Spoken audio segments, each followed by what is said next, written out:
Teddy bear type का था, बड़ा क्यूट सा लायन था ये, नेशनल सिंबल था, बड़ा प्यारा सा था और बड़ा पीसफुल लायन था। मुझे तो चीमा साहब, आपने देखा कभी पीसफुल लायन अपनी जिंदगी में? मैंने तो नहीं देखा पीसफुल लायन।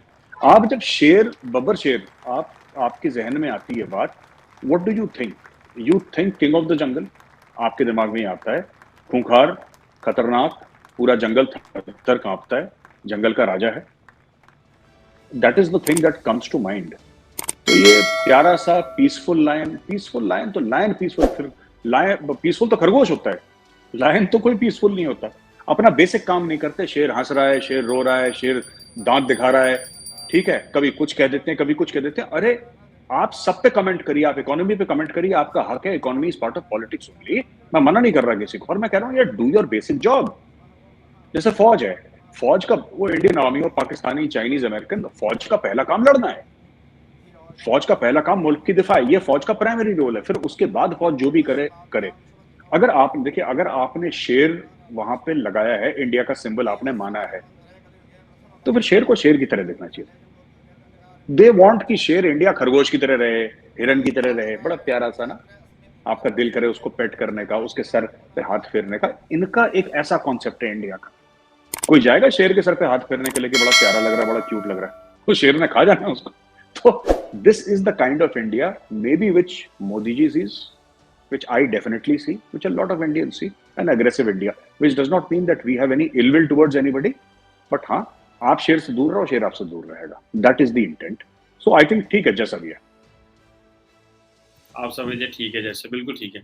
अच्छा, मैं सब जो अगली इम्पोर्टेंट डिस्कशन आपसे करनी है वो ये है कि इंडिया जो है वो मिलिट्री मॉडर्नाइजेशन की तरफ भी जा रहा है और अपनी इंडिजिनस प्रोडक्शन की तरफ भी जा रहा है और एक्सपोर्ट की तरफ भी जा रहा है। बेसिकली ये जो एक्सपोर्ट का idea, what is an what triggers India के इंडिया को मिलिट्री एक्सपोर्ट करनी चाहिए? फॉर इंस्टेंस, मैं देख रहा था कि जो Stockholm International Peace Research Institute, उसका डाटा ये कह रहा है कि 2017 से लेके 2021 तक, 2021 तक, इंडिया जो है वो अपना जो डिफेंस एक्सपोर्ट है वो म्यांमार को, श्रीलंका को, अर्मीनिया वगैरह को बेच रहा था।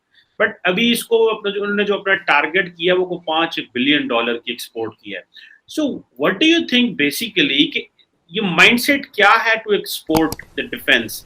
Do you think India believes के उनका इंपोर्ट बिल बहुत ज्यादा डिफेंस में तो उसकी नीड्स पूरी करनी है, या कि आप समझते हैं कि इससे ग्रेट पावर जो है वो सिग्निफिकेंस मिलती है? ऐसा फील होता है that as if we are a country that also deals in defence, जैसे ग्रेट ब्रिटेन है, फ्रांस है, अमेरिका है, इजराइल है। So what is a mindset के इंडिया बिलीव्स कि हमें ये डिफेंस पे जो है वो एक्सपोर्ट पे पैसा लगाना चाहिए, और what is the logic behind that? जरा इस पे हमें थोड़ा सा कहिए।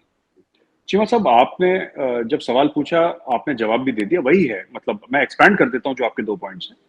पहली चीज तो ये कि इंपोर्ट बिल हमारा बहुत ज्यादा था कुछ साल पहले। We were the top weapons importers in the world, Cheema साहब, ये आपको पता होगा। फिर हमारे बाद सऊदी अरेबिया था, फिर कुछ कुछ कुछ था। अभी हम नंबर 2 या नंबर 3 पे पता नहीं कहाँ पे हैं, but we are no longer number 1। इसको हमें गायब करना है टॉप 10 से, टॉप 10 से अपना नाम हटाना है हमें over a period of years. That is the primary aim.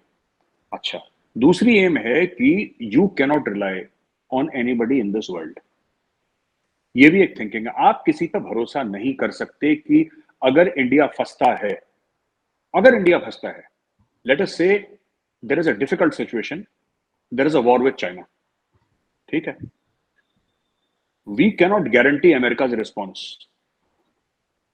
अगर चाइना अमेरिका को बोलता है कि हमारी आपके साथ इतनी ट्रेड है और 3 ट्रिलियन का हमने आपको लोन दे रखा है, अमेरिका को 3 ट्रिलियन डॉलर्स आपने उठा रखे हैं बॉन्ड्स में, या जैसे भी उठा रखे हैं आपने, मतलब you know from China, sovereign bonds and other things also, institutional lending वगैरह वगैरह जो भी है इनका। I am not aware of the framework, but $3 trillion पड़े हुए हैं। कल चाइना प्रेशर डाल सकता है कि भाई हमारे साथ हिंदुस्तान की जंग है और अमेरिका आप स्पेयर पार्ट्स नहीं दोगे वरना हम ये कर देंगे। अमेरिका प्रेशर पे आ सकता है। अमेरिका, देखिए, हमारी अमेरिका के साथ जितनी भी अच्छी दोस्ती हो चीमा साहब, जितनी भी अच्छी दोस्ती हो, हमें पता है भरोसे वाला यार नहीं है ये हमें पता है। हमने अमेरिका की कारकर्दगी दुनिया में देख रखी है। हमने अमेरिका को पाकिस्तान के साथ देखा, हमने अमेरिका को सबके साथ देखा। हमने अमेरिका को, हमने उन अफगान आर्मी के फौजियों के साथ भी देखा जिनको अमेरिका ओवरनाइट तालिबान के सामने छोड़ छाड़ के निकल गई। तो ये हमें पता है बहुत पहले से, and we are very clear, we are not in anybody's block. Even during Russian time Cheema साहब, we were not in Russia's block. हमें पता है कि you can not depend on any big power, you have to depend on yourself. तो आपको खुद की capability बनानी होगी। एक और चीज है, हमारे यहाँ पास्ट में डिफेंस डील्स में बड़ा करप्शन रहा है चीमा साहब, करप्शन रहा है। बोफोर्स के बारे में आप पता नहीं आपकी नजरों से बात गुजरी कि नहीं गुजरी, लेकिन चीमा गन्स साहब, वहीं पे कारगिल में इस्तेमाल हुई थी। हाँ हाँ, कारगिल में इस्तेमाल हुई थी। बोफोर्स के ऊपर बड़ा एक बोफोर्स स्कैम था, फिर बाद में कोर्ट ने बोला, उसके ऊपर कोर्ट की अपनी मुख्तलिफ राय थी, अलग राय थी उसके ऊपर। Fact of the matter is कि ऑगस्टा वेस्टलैंड का या कोई भी और ऐसी प्रोक्योरमेंट थी हार्डवेयर की, not necessarily defence but also defence related. तो मोदी जी ने क्या करा, बोला साहब जो भी परचेज होंगे गवर्नमेंट टू गवर्नमेंट होंगे। सबसे पहली चीज, ये गवर्नमेंट टू गवर्नमेंट होंगे। तो इंडिया के ऊपर एक जमाने में सैंक्शंस लगे हुए थे आफ्टर दी जो हमारे न्यूक्लियर ब्लास्ट हुए थे, पाकिस्तान पे भी लगे, भारत पे भी लगे। सो अगर हमें कोई हथियार चाहिए था चीमा साहब, we had to perforce buy it through a third party, we had to buy it through arms dealers. Quattrocchi का नाम बड़ा फेमस है इंडिया में, उसके ऊपर बड़ा इन्वेस्टिगेशन हुआ। रशिया से जो मिलता मिलता अगर हमें वेस्टर्न कोई टेक्नोलॉजी चाहिए थी जो रशिया के पास नहीं थी, तो वो फिर हमें बड़ी दिक्कत थी चीमा साहब। Then we had to use a middle man, फिर मिडिल मैन को पैसा दो, वो आपके यहाँ पैसे खिला रहे लोगों को, इंडियंस भी उसमें करप्शन में शामिल है, ये सब ये खत्म हो गया। ये बोला कि जो भी डील होगी साहब गवर्नमेंट टू गवर्नमेंट होगी। अगर एफएल खरीद रहे हैं तो Indian government will pay to France, France Dassault Aviation को जो देती है, जैसा भी करता है उनका बैक एंड का जो भी मर्जी उनकी, we are dealing government to government. एक तो ये चीज हो गई चीमा साहब।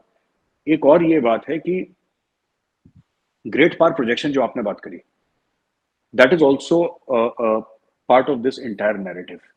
All great powers manufacture their own weapons and all great powers export the weapons. अब जैसे हमारी डील चल रही